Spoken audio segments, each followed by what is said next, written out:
Salut les amis, c'est Fabien du comptoir d'éclairage, une nouvelle fois en direct du magasin de Saint-Martin-d'Air. Alors magasin, showroom comme on explique. Aujourd'hui on a mon ami Antonin Félix il va se présenter mieux que moi d'ailleurs. Salut, tu vas bien? Salut, bonjour. Du coup, agenceur, on fait beaucoup de mobilier et d'agencement sur mesure et on a besoin de temps en temps de bandes OLED pour mettre en valeur nos ouvrages. Et aujourd'hui, donc Antonin me pose une problématique, donc comme je le fais maintenant depuis quelques temps, je lui dis est-ce que ça t'embête d'apparaître sur une de mes vidéos? Comme ça, je vais montrer la solution à ton problème. Alors on triche parce que la solution à son problème, on l'a trouvé différemment, c'est un produit qu'on vient de concevoir, on en parlera dans une autre vidéo. Aujourd'hui, on va montrer comment faire varier un bandeau LED, donc un bandeau LED traditionnel, on a mis du 8 wattomètre Cobb dans une petite réglette. C'est un produit qui est très affectionné par les agenceurs.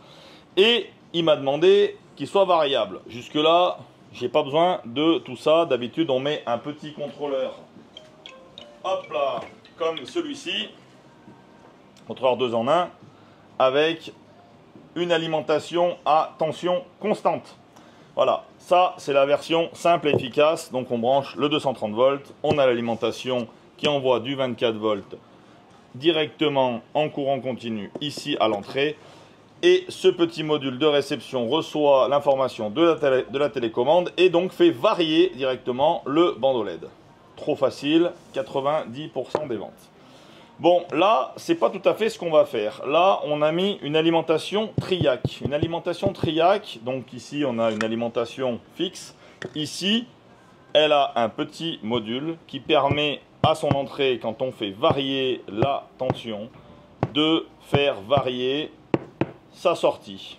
Donc forcément, vu que le bandeau LED est en tension constante, c'est le courant, l'intensité qu'on fait varier en sortie grâce à l'alimentation.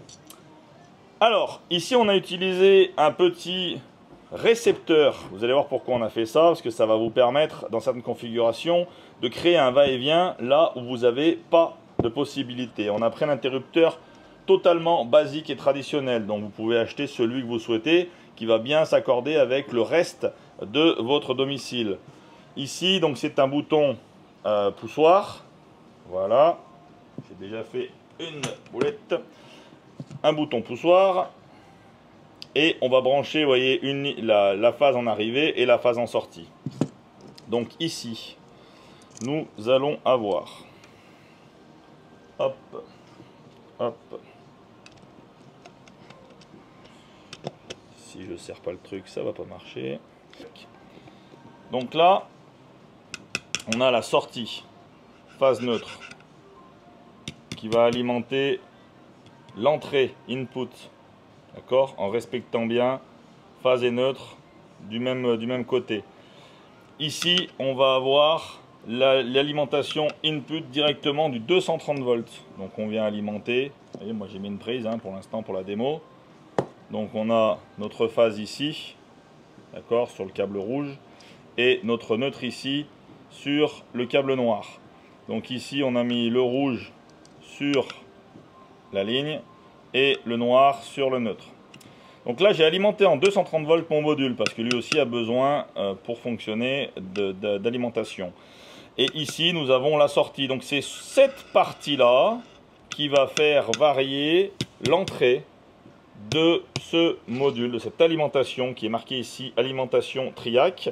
Et vous remarquez ici, alors il y en a plein d'autres, nous on vend celui-ci, il y en a d'autres, vous voyez c'est marqué ici AC triac, push dimmer. Donc ça veut dire qu'on a bien une variation compatible. Et on a de la chance, sur ce petit module, on a une entrée. Vous voyez, push dim. Donc on va sur cette entrée mettre le neutre commun. Donc on va simplement récupérer avec le câble noir le même neutre qu'à côté. On pourrait même faire un pont si ça nous fait plaisir. Et on va aller récupérer de l'autre côté une phase. Donc la phase, je l'ai récupérée ici, toujours sur la phase. Je l'ai rentré dans mon interrupteur poussoir et je l'ai ressorti pour aller alimenter la sortie bouton. Ensuite, quand on branche, off, off, voilà, on a forcément notre bandeau LED qui s'allume.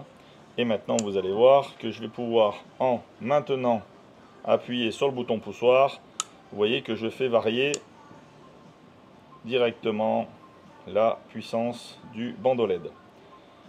Le gros avantage de ce produit, c'est de pouvoir garder effectivement son bouton et, le cas échéant, de rajouter une petite télécommande de l'autre côté de la pièce, à côté du canapé, peu importe. Donc là, on va programmer la télécommande. J'appuie ici, 1, 2, 3. Voilà. Il clignote. Et là, maintenant, avec ma télécommande, je fais aussi la variation. J'allume et j'éteins.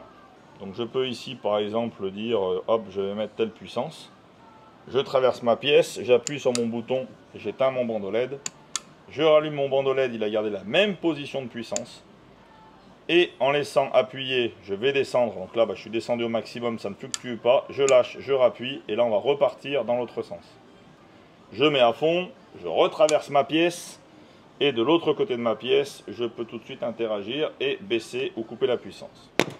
Voilà les amis, c'était Fabien du comptoir de l'éclairage. Je remercie Antonin qui au quotidien me pose des problématiques, m'amène un petit peu des demandes qui me permettent en même temps que je forme mes clients à nos produits, et également de vous faire partager tout ça en vidéo.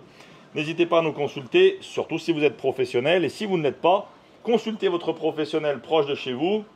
Des comptoirs vont fleurir un petit peu partout en France, n'hésitez pas à demander à votre pro de se rapprocher d'un de nos confrères. A très vite!